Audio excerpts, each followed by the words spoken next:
Let's talk about Dark Side of the Ring. I am recording this here in the year 2020. 36 years ago, 2020 was a news magazine show on ABC, which is still on the air. I talk about it in the past tense. I mean, 2020 is still on the air. But back then it was hosted by, I'll never forget, Hugh Downs and Barbara Walters. I can still remember the intro to the show. Now here's Hugh Downs and Barbara Walters. Hugh Downs was old even then. I thought he was dead. I looked him up. He's still alive, apparently. I was shocked. I mean, good for him, but I don't know. I just thought Hugh Downs was long gone. Apparently, he's still kicking. But back then, it was a very popular show, more than it is even today. And they were the hosts when I was a kid. And I also remember watching, Maury Povich. He hosted a little show back then called A Current Affair with that synthesized swooshing sound that opened every show. It's still seared into my brain to this day.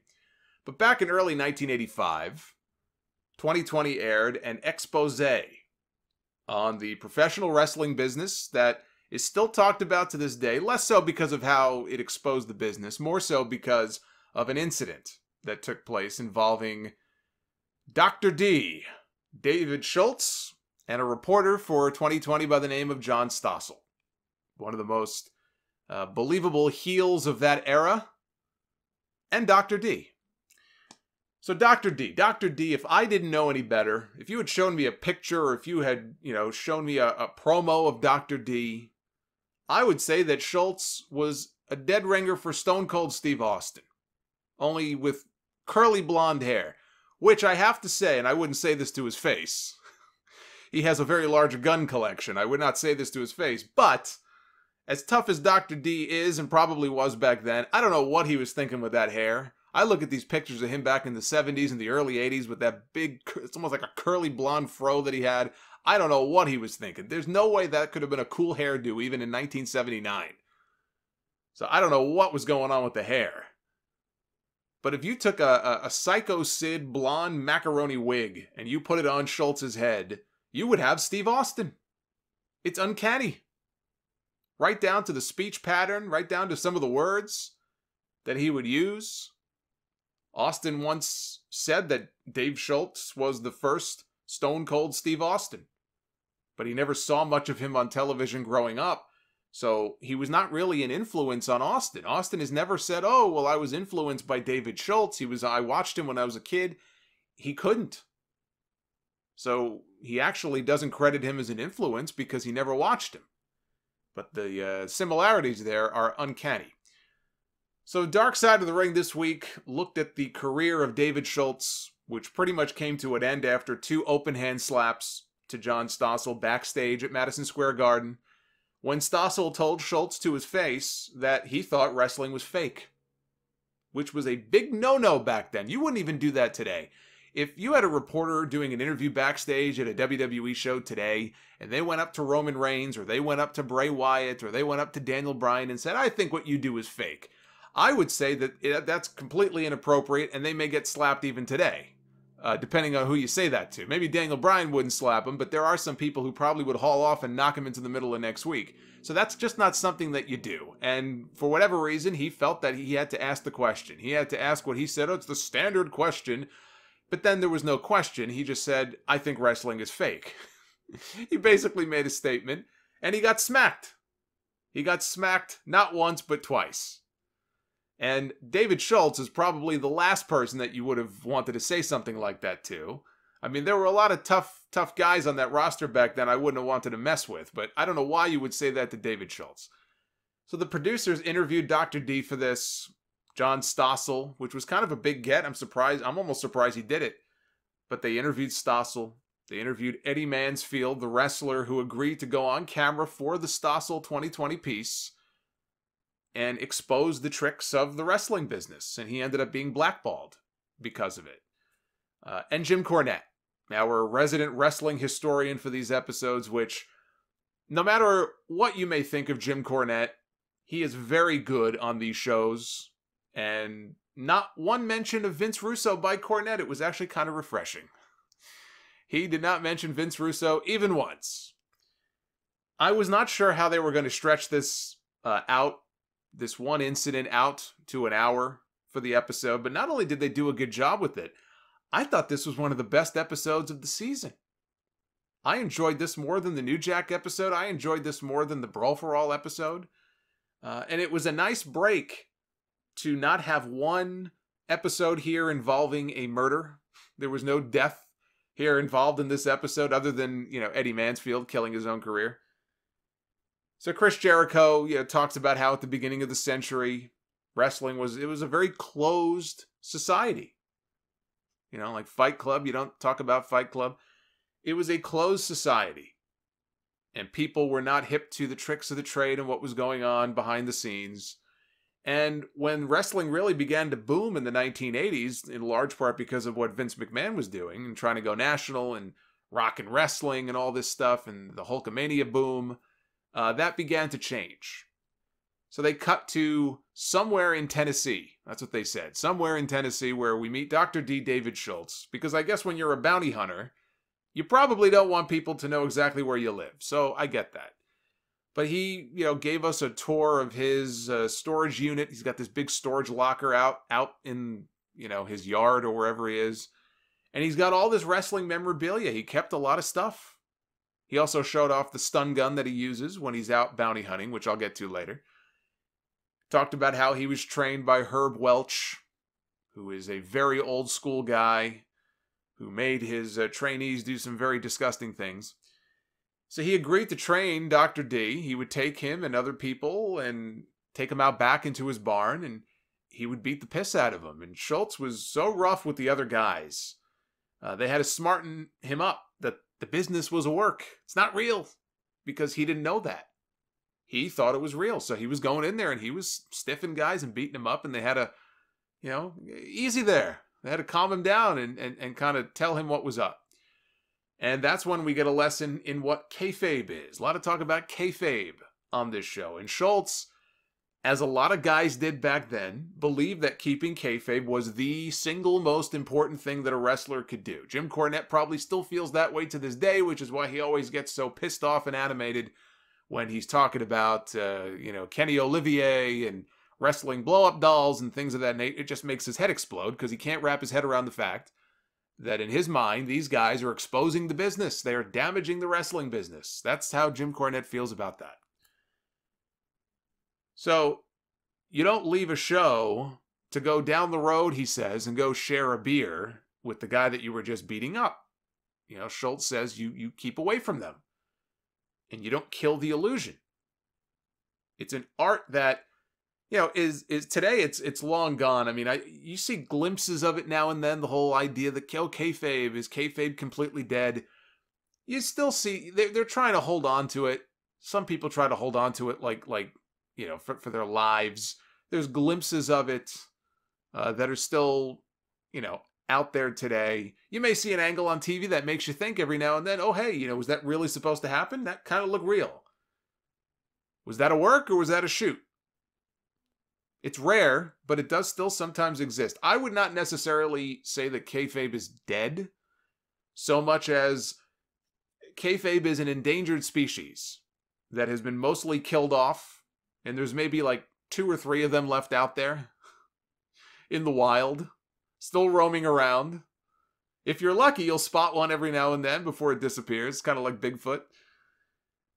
Schultz met Hulk Hogan. You knew they were going to talk about the relationship with him and Hogan because the two of them were thick as thieves at one point. He met Hogan for the first time down in Florida. Hogan was living in his van, so Schultz let him stay at his place.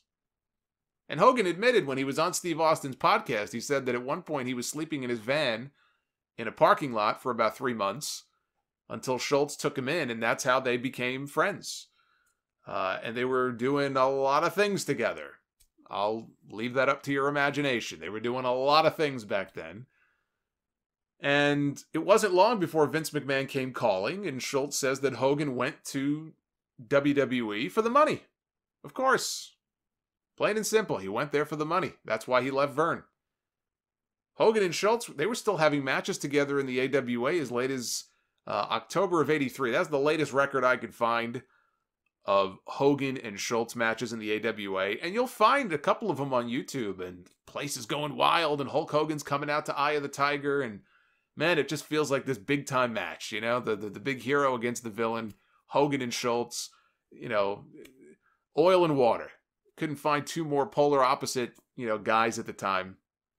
One is basically this big, jacked up, bleach blonde California bum from Venice Beach, even though he, you know, technically he was born in Georgia, lived in Tampa, where all of his neighbors would use, oh, we won't get into that, but, and then you have Schultz over here, who's this redneck from Tennessee, hates everybody, hates the world, hates people. So they did big business together in the AWA. They were still wrestling against each other as late as October of 83. I think Hogan wrestled his last match for Vern in November of 83. Left. Didn't give any notice. Actually, no, I think he did give notice, but Vern, I think the story is that Vern thought it was a prank. He didn't take it seriously, but he was gone. He was serious. Hogan took the money. He took the top spot that Vince promised him in the WWF. Gagne did the cock tease with Hogan and the AWA title so many times. Never went with him as the champion. He'd win the title, but it was like a dusty finish. He didn't really win the title. He didn't really beat Bockwinkel for it. And Vince came along and promised him the world. He promised him fame and fortune and money and the top spot and the championship. I'm going national. I'm going big. I want you to be my guy. I mean, I would have made the same decision that Hogan made. I would have been out of there. Don't blame Hogan for that. And the rest is history. Schultz, he eventually followed Hogan to the WWF the following year. Vince McMahon wanted to program him as Hogan's top rival. He saw what they were doing in the AWA. He wanted to replicate that in WWE. I will never not be able, though, I have to say this about Schultz in the AWA, I will never not be able to watch that one David Schultz promo where he talks about looking for a wool man in San Francisco and not being able to find one, and watching Gene Okerlund corpse to the point where he had to turn away because he just couldn't hide the fact that he was about to just bust at the seams. And Schultz never cracked once. He just looks over and goes, "What's wrong with you, Gene?" Never misses a beat. I laugh every time. If I need a laugh, I could always bring up that promo. So they show clips from the TNT segment. Oh boy. The TNT segment, Tuesday Night Titans. It was the March 1st, 1985 episode, which is on the WWE Network. I mentioned the date in case you want to go on the network and look it up. The episode is on there. David Schultz was a guest. Actually, before I even get to David Schultz, there was another very interesting guest sitting in the, not the couch, but in the chair being interviewed by Vince McMahon, who thought he was apparently David Letterman, having his own talk show. Rita Marie. Rita Marie was a guest on that very same episode, sitting there and talking to Vince McMahon. She was the first ever female referee in the WWF. You know, they make a big deal now about they have female referees in NXT in the main roster, but long before the women they have now being referees on TV, or, you know, you've got Aubrey Edwards in AEW, and that's great, but WWF had their first female referee as far back as 1985? Yeah, I guess it would have been 85, late 84, early 85 is when she would have debuted. But it was very awkward watching Vince McMahon introduce her and interact with her, given the very serious allegations that she made against him years later, which I'm not going to get into. But I was watching this. I brought this up on the network after I watched the Dark Side episode. I brought this up on the network, and I'm watching this, and I see Rita Marie, and she's telling her story, and she reminded me of Charlotte Flair. Not in the looks, I mean, she was blonde, but not in the looks department, but in this way. She said that she was living her brother's dream. This was not her dream to be in wrestling. This was her brother's dream. Her younger brother was killed in a car accident, and one of his dreams was to become a professional wrestler. And so she decided to train, and ultimately she decided to be a referee and not a wrestler. But Charlotte has said that she's not living her dream, she's living her brother's dream. Her brother Reed was training to become a wrestler, passed away, and now she is living his dream. I just thought their stories sounded very similar. But anyway, Schultz comes out later on. He's sitting down for an interview with Vince McMahon. He's got Lord Alfred Hayes to his right, Vince McMahon to his left. And on that same episode, Vince McMahon is openly bringing up the John Stossel interview. This is not something they were trying to hide from. Vince brought it up as a way to put Schultz over as an even bigger heel, which I think lends credence to his whole argument that Vince McMahon kind of wanted him to do what he did, but we'll get to that. So then, as Schultz is sitting there, this was wild just to watch this back. He's sitting there, and he reaches into his vest. He has a vest on. Reaches into his vest, and he pulls out this giant handgun and just points it in Vince's direction. I'm watching this going, this is insane. So then they do a skit from what was supposed to be his gun room in his home, which is ridiculous because, I mean, that ends, they go to commercial, they come back, they're in his home. That's stupid. Clearly they're not in his home. But they're in his gun room. And they showed this, actually. They showed this as part of the Dark Side episode. And one of the guns was made it was rigged, to go off when he fired it. Probably shooting blanks. And Vince McMahon flips out as only Vince McMahon can. He flipped out in a very convincing way when that gun went off. He flipped out on Schultz until Schultz grabbed another loaded gun. All of a sudden, Vince calmed down. His whole attitude, his whole demeanor changed. He's yelling at him, "You stupid idiot, what the hell's wrong with you?" And Schultz picks up the other gun and Vince goes, "Oh, wait a minute. All right, calm down now." He says, "Calm down. We're all good here. We're all good. We got nothing. We got no problem here. I'm going to walk away. How about that? I'm going to leave."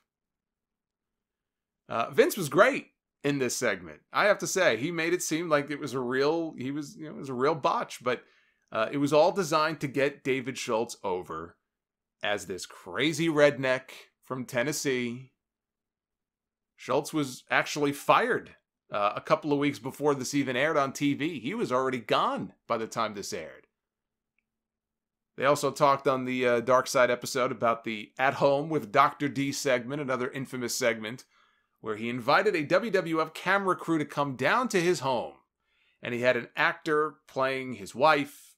He had a couple of child actors playing his kids. And, he's talking down to him. He's kind of roughhousing one of the kids a little bit. In his RF video shoot, he said that the kids cried after the first take. He had to remind them, it's all for show. I'm not really mad at you. Don't worry. They were in tears, these kids. He says Vince McMahon had told him after that aired that the sheriff's department and the state police came to his office the Monday morning after it aired, wanting to know Schultz's address because they had warrants for his arrest for child abuse and spousal abuse. And Schultz said, look, those guns in the TNT skit, those weren't my guns. Vince had somebody bring the guns in for the sketch. For the other one, same thing. It wasn't my house. It wasn't my wife. It wasn't my kids. That was all Vince McMahon's idea to get people to hate him. And the more they hated him, he said, the more money that they would make. And it worked. It was very smart. It was very smart. That's real character development. It worked a little too well, but it worked. So then we meet John Stossel. This episode certainly did not do anything to change my opinion of him, which was not very high to begin with. I don't even know if he's still on TV anymore. If he is, then he must be banished to some channel I don't have, which is fine with me. At the time, he was a consumer reporter for ABC, who went after shady businesses, probably where you live. We have that here in New York, where your local TV stations might have that one consumer reporter that has a segment. We had a segment on the CBS, oh God, who was it? Arnold Diaz, maybe. I don't think he does it anymore. Called Shame on You. They get messages from people who have been scammed or screwed over in some way, and they would go, whether it's a shady landlord or some kind of shady business, and they would take a camera crew and they would go to confront them. I think a lot of TV stations have that probably all across the country. So that was the kind of thing that Stossel was doing at that time. He was a wrestler, he says, back in his high school days, and it annoyed him that there were people out there who thought pro wrestling was real. This bothered him. He says it's a business based on bullshit, cleverly done athletic bullshit, but he says it was based on lies. And they had found that a third of the people that they polled, they did a poll, I guess, or somebody did a poll, they got the results.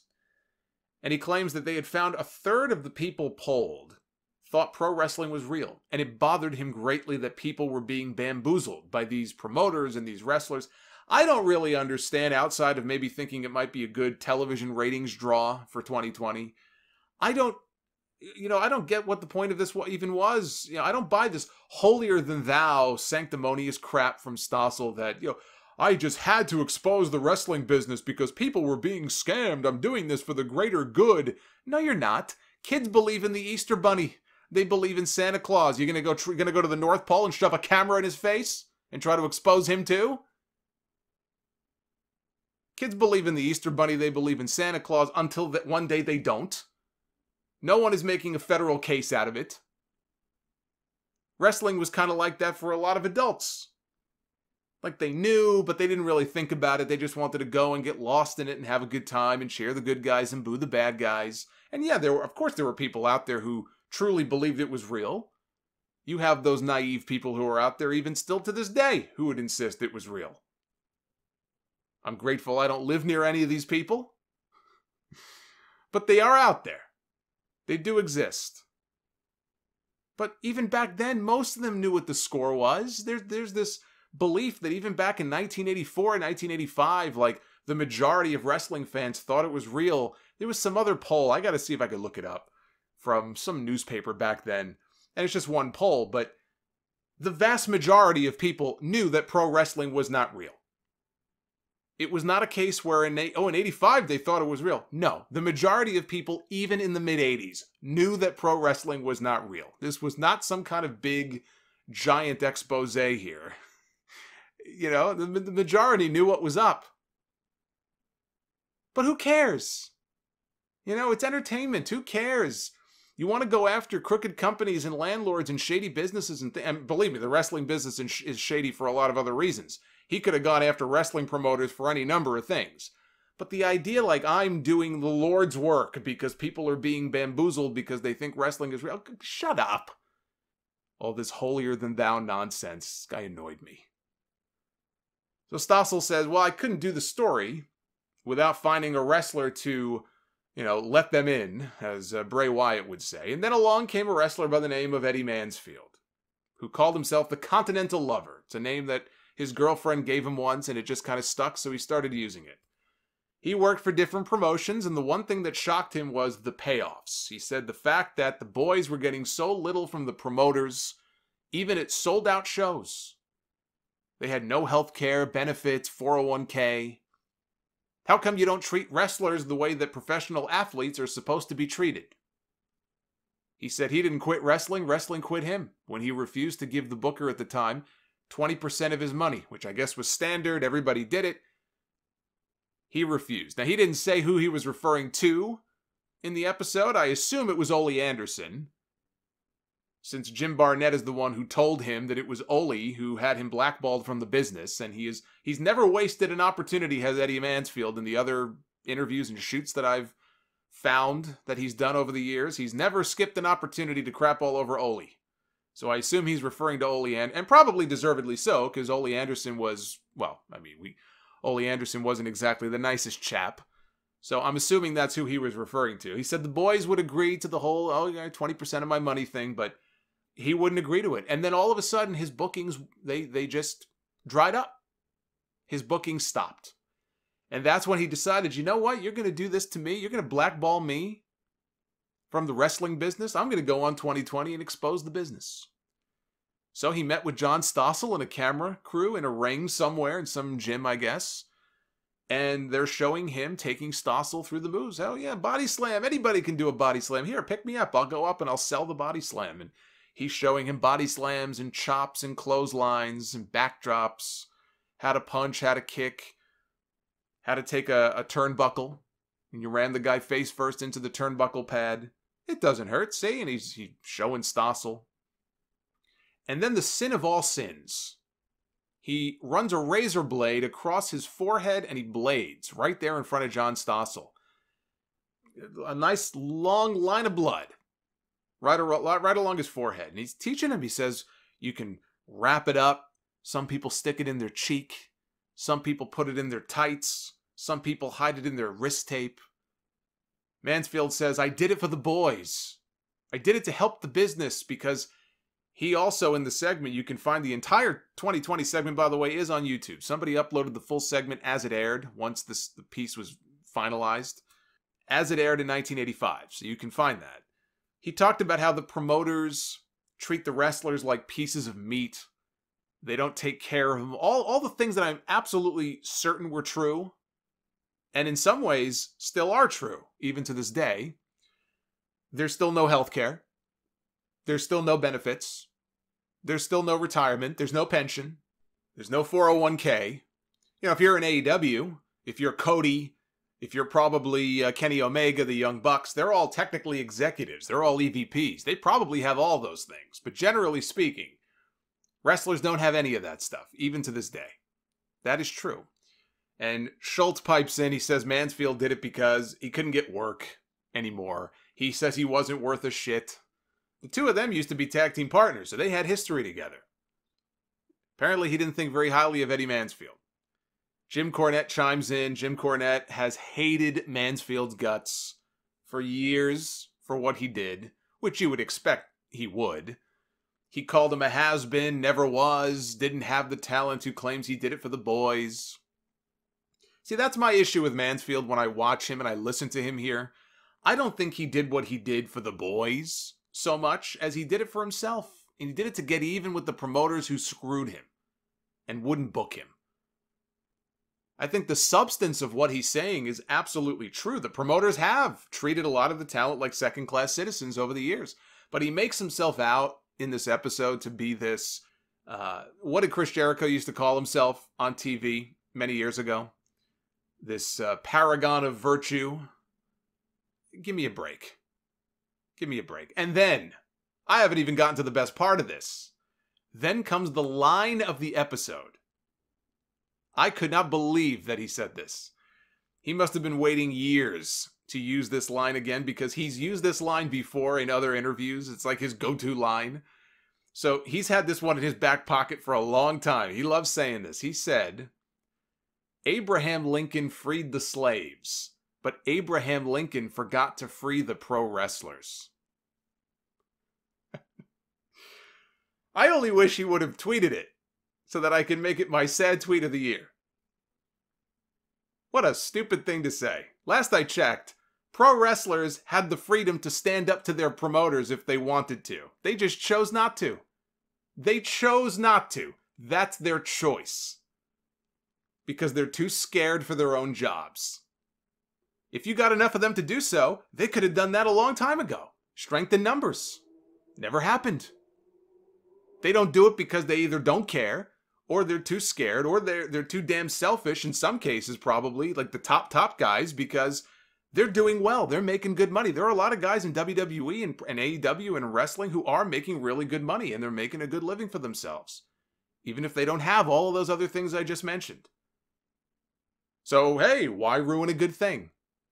It's the same reason Hulk Hogan went and snitched out Jesse Ventura to Vince McMahon before WrestleMania 2. When Jesse tried to unionize the wrestlers, he told him, I don't know what city they were in, it was right before WrestleMania 2. And he stands up in the locker room and says, look, we are never going to have more leverage than we have right now. That first WrestleMania was a big success. The second one's coming up. 3 different cities, 3 different locations. They need us. We're never going to have more leverage than we have right now. We can stand up and band together and threaten to, walk out if we don't get this list of demands, if we don't, get what we deserve. He says there were no office people around, and yet somehow it got back to Vince McMahon, I think the next day, who called up Jesse all pissed off, almost fired him for it. And it wasn't until years later, under oath, in a deposition over something completely unrelated. It might have been like a video game lawsuit, some royalties lawsuit, completely different circumstance. Jesse said to his lawyer, he said, listen, you're going to be in there with Vince, because Vince McMahon was being deposed. He said, look, see if you could find out, ask in a roundabout way. Ask Vince McMahon how he found out that I tried to start a union. He says his lawyer was really good, and they're in the deposition, and however he brought it up. He says, has there ever been anybody who's tried to form a union, to your knowledge? And Vince said something like, oh, I think Jesse did, or I think Jesse tried. And then he asked him, he goes, how did you find out about that? And Jesse says, Vince, without hesitation, according to his lawyer, just blurted out, oh, Hogan told me. All of a sudden, Jesse and Hulk, who he says were good friends, all of a sudden, Jesse and Hulk, they weren't friends no more. Not after that. He was livid when he found out that Hogan had gone and snitched him off. But why do you think Hogan would do that? Because Hogan was the golden goose. Hogan had it. He had it made. Why would Hogan, of all people, want to be part of something like that or let something like that happen? Now it's more of an even playing field. And Hogan maybe loses some of that top guy status that he has. Realistically, Hogan still would have been the top star. He still would have made a lot of money. But Hogan went and snitched off to Vince McMahon. But I heard that line about the slaves, and I damn near fell out of my chair. And he looks so proud, too, when he says it. Like, you can tell, like, he's really excited to say it. Like, it was such a clever thing he came up with. Not only that, there's a shoot, and then I'll move on. There's a shoot where he used that line years ago, and he says that he had to take it upon himself to free the pro wrestlers. And that's what I did when I did 2020. And I'm proud that I did, because now the wrestlers can make some money. So basically what he's doing, he's taking credit for the wrestlers today now that are able to go out there and make big money. You know, the righteous man, Eddie Mansfield. So Stossel felt, look, we have to ask somebody who is in the business right now for their response to all this. So he went to the big boys. He went to the WWF. And they went to Madison Square Garden.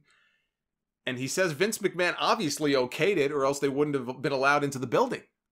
It's not like they snuck in unbeknownst to Vince McMahon. It's December 28th, 1984. Schultz is in the locker room. He's putting his boots on. He's wrestling Antonio Inoki that night. In walks Vince McMahon. He tells Schultz, look, we've got a reporter here who's making a joke out of the business. I want you to go out there and do an interview with him, and I want you to just blast him. Tear his ass up, stay in character. So Stossel interviews the Iron Sheik and a few other people, and Vince says, oh, I got another guy for you. And out comes David Schultz. Schultz claims that Stossel had been asking him all kinds of questions that you didn't see in the piece. Schultz claims he has the full, unedited original videotape, and you can see Stossel's really winding him up and asking him all these questions and just getting him very frustrated. And then what you see on tape is, by that point, he had been wound up. And Stossel then asks the standard question, which was not a question at all. It was a statement. The statement being, I think this is fake. I think wrestling is fake. And at that point, Schultz says, I'm thinking, well, Vince McMahon told me to stay in character, so what would Dr. D do if somebody came up to him and said that wrestling is fake? He'd slap the piss out of him. And so that's what he did. He gave Stossel an open hand slap. He says it wasn't to the ear. If you watch the footage, it does kind of look like it was to the ear. He insists he didn't smack him in the ear. He smacked him in the jaw or in the cheek. On one side, Stossel went down. And he got back up, and Schultz says, well, I was always taught that if you hit somebody and they get back up, you've got to knock him back down because you just never know what he might do. And so when Stossel gets up, he gives him an even more, an even stiffer shot to the other ear, the other cheek, I guess, and knocks him down. And Stossel at that point, he goes and he runs off.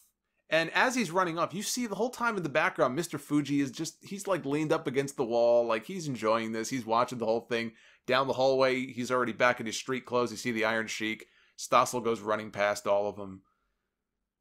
And, you know, Eddie Mansfield claims that he told Stossel, when he met Stossel and showed him all the moves and everything, he claims that he told Stossel in advance, whatever you do, don't talk to David Schultz, because he knew what would happen.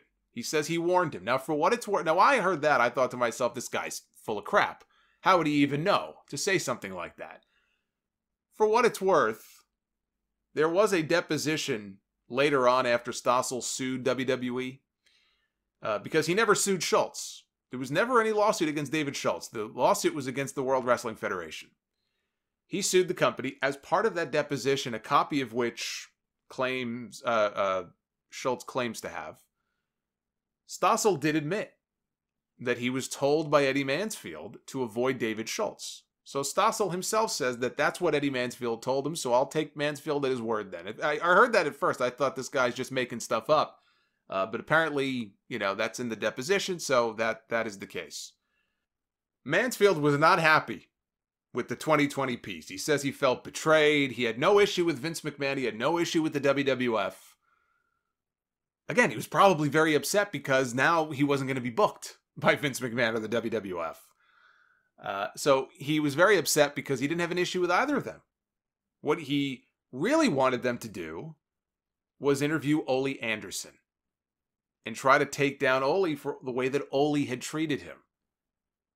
But they ended up going with Vince and the WWF instead because naturally they were the big dog in town. So why go to Ole Anderson in the NWA when you can go to this big company that's, running Madison Square Garden and has the biggest star in wrestling and is looking to expand nationally. So they skipped over Ole and they went to Vince. And that upset Eddie Mansfield a great deal because the whole point of him doing this was to get back at Ole. And instead they went to Vince McMahon. So Schultz slaps him. He goes out for his match that night with Inoki. He loses to Inoki. He gets to the back and Vince tells him, look, you got to get the hell out of here.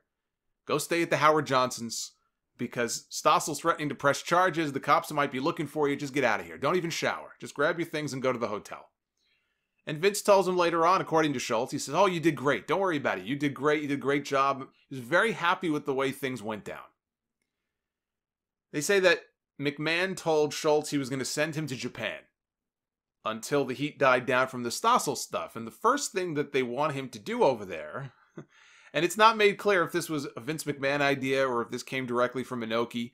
Clearly there was a working relationship there at the time. Was this a case where they were in cahoots and Vince told Inoki, hey, I want you to make sure you have him do the same thing where, he beats up a reporter. I don't know whose idea it was. All I know is that it was Vince McMahon's idea to send him over to Japan. And the first thing they wanted him to do over there was to basically reenact the whole situation with John Stossel because everybody in Japan knew about it. Schultz was coming in. He was like a crazy man. They were going to, book him as this unpredictable kind of guy who might go off and, he beats up reporters and stuff. And Schultz said, well, I'll do it, but I want it in writing that it's part of the show. I want it, I want there to be some kind of proof or evidence or whatever if I'm going to do this, that it's just, it's all part of, some greater plan here. And I'm not just doing this on my own. And they did the same thing. They had all the papers there, snap photos of him. He basically knocked a reporter down over there, and it was on all the newspapers over in Japan. Here's the part that I'm confused by.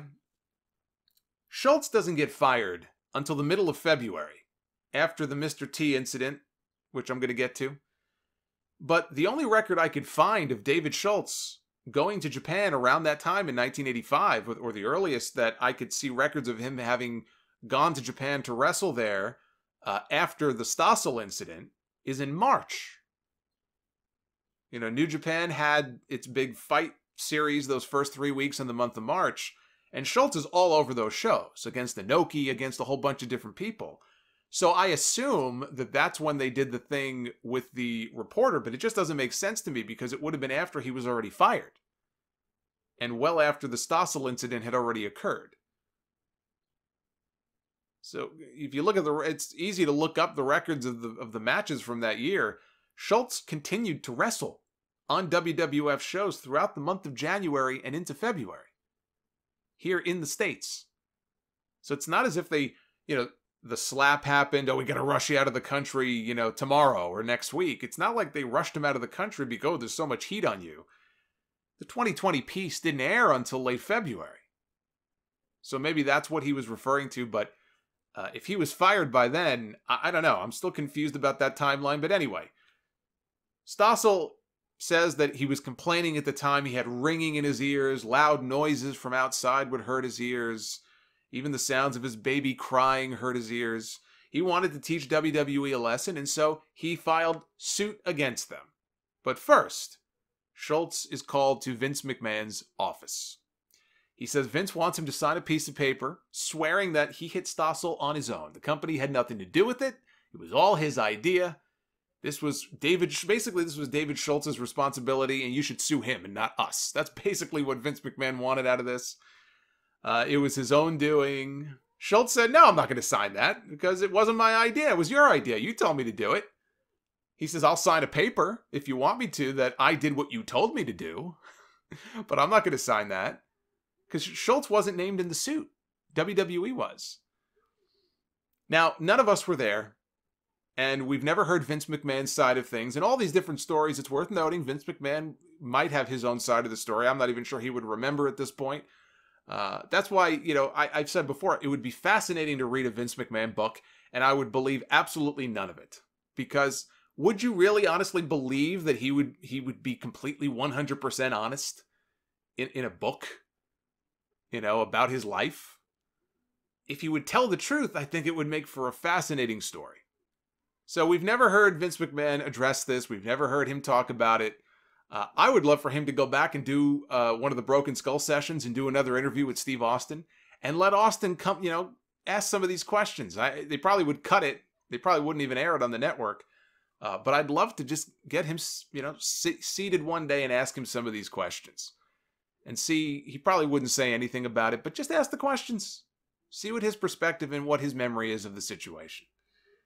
So I say that, though, because we don't know his side of the story. But Schultz comes across as credible to me on the idea that he was told by Vince McMahon what to do. Now, I don't necessarily think Vince McMahon was telling him to beat the guy up.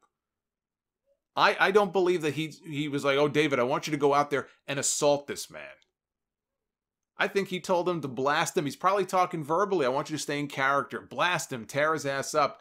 I hear that and I think to myself, all right, he's probably wanting him to he was a good talker, so go out there and blast him in that way. That's what I think he probably meant, but I don't know that he was all that upset when he did smack Stossel. Knocked him on his ass. He probably didn't cry over it. But the idea that Vince McMahon would tell one of his wrestlers to assault a news reporter on camera, right there in the hallway backstage at Madison Square Garden. I don't know. To me, it just doesn't make that much sense unless he was looking for a reason to get rid of the guy, which I suppose is possible. Maybe he was looking for a reason to get rid of David Schultz for whatever the reason was. We don't know. Unless Vince gives his side of the story, we just don't know. The stuff with the reporter in Japan, Schultz has said that he thinks the whole thing, looking back at it now, was a setup. Because later on in the depositions, the lawyers brought that incident up in Japan, trying to establish some sort of pattern. Well, look, see, this guy has a pattern of behavior now where he's going around and he's physically assaulting reporters. They tried to paint him as this violent, out-of-control guy who went around beating up reporters. Is there credibility to his belief that he was set up? Well, just look at the situation. Vince McMahon, it's his idea to send him over to Japan. We're going to send you to Japan. Oh, there's too much heat on you right now. It's for your own good. We're going to send you over to Japan. And the first thing they want him to do there is slap another reporter? I'm just saying, it makes you wonder. So they tried to shift the blame entirely onto Schultz, which, look, he did physically assault the guy. He wasn't defending himself. He did strike the man, not once but twice. That is a fact. It comes down to what he was told. Did Vince McMahon set him up for that, or did he really go out and do that on his own? Stossel ended up with a $280,000 judgment out of it. He said he hung on to his pain, but it did gradually go away when I got paid. He said this with the smuggiest of smug looks on his face. My pain went away when I got paid. Yeah, I'll bet it did. I'll bet. So WrestleMania 1 is coming up, right? In March of '85. Schultz has no visible spot on the card. They're bringing in Mr. T. They're paying him all this money, more than even some of the wrestlers are making. Maybe all but Hogan. And Schultz admits that, yeah, it bothered him. I believe the date, and I could be off on this, I think the date that this incident went down and he got fired was February 11, 1985. WWE is running a show in Los Angeles. Mr. T is there as a guest.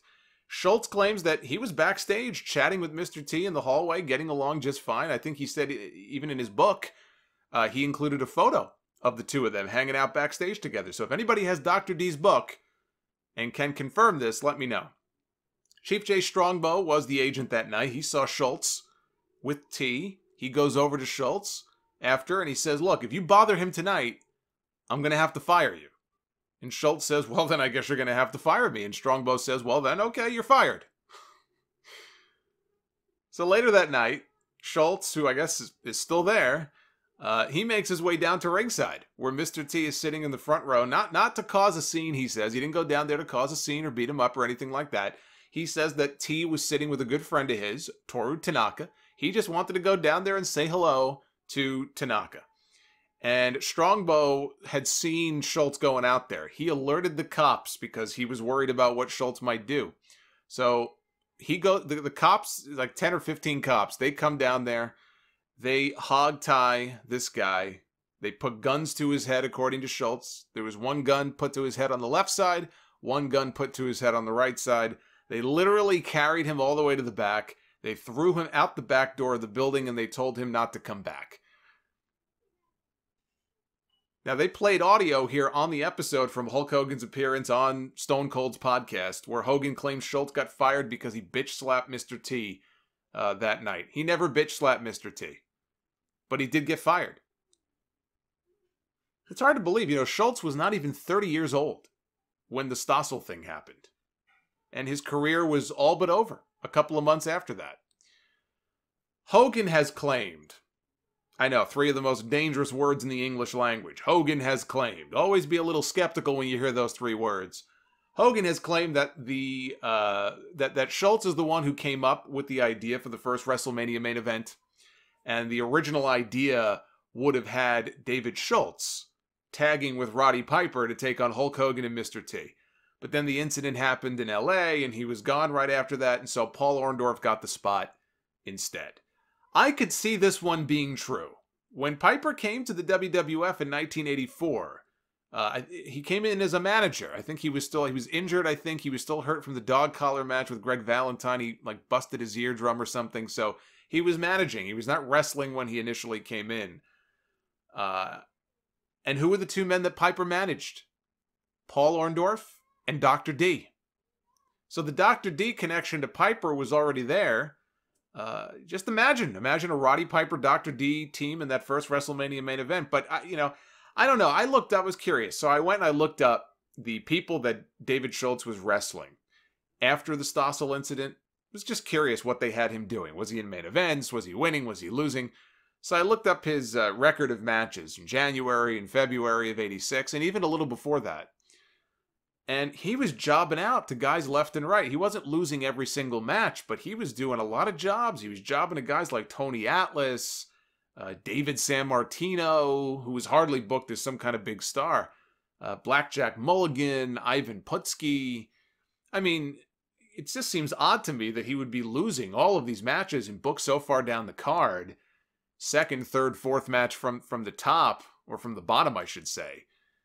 If the thought was that this is the guy you were building to tag with Roddy Piper in the very first WrestleMania main event against Hulk Hogan and Mr. T. It just seems very unlikely to me that they had that in mind. Maybe they told him that, but you just look at some of the matches that he was in, it certainly didn't look like he was being booked that way. If anything, it kind of feels like maybe he already had one foot out the door, he just didn't know it. Schultz has also claimed that he either came up with the WrestleMania name as a playoff of Hulkamania, or that he had somehow he deserved partial credit for it or something. That would fly in the face of the story that Howard Finkel had told, that he was the one who came up with the name for WrestleMania based off the whole Beatlemania craze from many years earlier, when the Beatles came over to the States. When Vince McMahon and his people started discussing, they had meetings in the summer of '84. They started having meetings to determine what would we call this event, this big super show that we want to do. They had meetings to discuss possible names for it. He wanted to go with the name the Colossal Tussle. That was the name that either Vince or somebody in his inner circle had recommended. I think it was Vince. The Colossal Tussle, we're going to call this big super show, which is a terrible name. And I think it was George Scott, as the story goes, George Scott was, part of his inner circle. And he had claimed that he talked Vince McMahon out of it. Whoever it was, give that person a medal, because thankfully they did not go with that name. He was talked out of it. They wound up going with Finkel's suggestion instead, which was WrestleMania. Now, they did have a show called the Colossal Jostle in 85 at Madison Square Garden, but it wasn't in March of 85. It was later on in the year. That had a big Andre the Giant against King Kong Bundy match, the one where Bundy took that hard bump out of the ring to the floor, damn near killed himself, right on the concrete. That was called the Colossal Jostle. So I can believe that story that they had this Colossal Tussle name, and he got talked out of it, but then he ended up getting some variation of it the following year anyway. I believe a lot of what I heard from Dr. D on this show. He does come across to me as being very credible, but if he's claiming elsewhere in other interviews over the years that the WrestleMania name was his idea, and you ask me, who do I believe, David Schultz or Howard Finkel? I'm siding with the Fink. So they did get into his later career as a bounty hunter. Basically, when he was excommunicated from wrestling, he had to go find work. It was suggested to him that perhaps this might be a good fit for you. And he took to it like a duck to water, and he talked about his most memorable case as a bounty hunter. He told the story of a guy who had kidnapped 2 teenage girls, kept them, chained to a toilet or something. And he found the guy in a strip club in Puerto Rico and, basically brought him to justice. There was another interview that Schultz did where he mentioned one trick, which I thought was fascinating. One trick that he used or has used over the years in trying to apprehend people, trying to apprehend suspects, is rigging someone's car. He's done this a few times where he'll rig their car with cayenne pepper so that when they start the engine up, when they go to start the car, the pepper would fly everywhere. And it would be so bad they couldn't breathe. They would have no choice but to get out of the car. And that's when Schultz would swoop in and he'd be there waiting to grab him and bring him in. So I've heard him talk about that before. Only a few years after the first WrestleMania, and all of the stuff, keeping kayfabe, it's so important, the business, Vince McMahon at the Garden that night, we got this reporter who's looking to make a joke of our business, and he's going to just ruin kayfabe, go out there and, do what you got to do. After all of that, they talk about how it was only a few years later that Vince McMahon, actually it was Vince and Linda McMahon, publicly acknowledged that what they do is entertainment. They did this as a way to avoid paying certain taxes and fees to the various state athletic commissions and to try to get the business deregulated in different states because they felt that they were taking too much money, from the gate and everything else. Why should they be getting all this money? We should be classified like the Ice Capades and some of these other things, not like football and boxing and baseball and things of that nature. So they showed footage here in this episode of the press conference years later. This was in March of 1997 in New Jersey, the press conference where they deregulated professional wrestling to bring wrestling back to the state. And they had The Undertaker standing next to the governor, Christine Todd Whitman. I remember that. I remember them showing that on TV because even on WWE television, they showed, highlights of the press conference. And you've got The Undertaker standing over her shoulder. And you've got Whitman saying, "With the help of The Undertaker, I will now put this tax to rest, and may it rest in peace." Yeah, there were no televised WWF shows in the state of New Jersey after 1990, until they did that in 97. And then lo and behold, SummerSlam came to New Jersey later on that same year. But the reason they didn't run Jersey for 7 or 8 years, whatever it was, for TV, they didn't run New Jersey for TV, maybe they did for live events, was because they would have to pay this $100,000, what they called a media tax. Every time they ran a TV event in the state, they would be charged $100,000 for this stupid media tax. You know what? I could see why they wouldn't want to run TV in the state.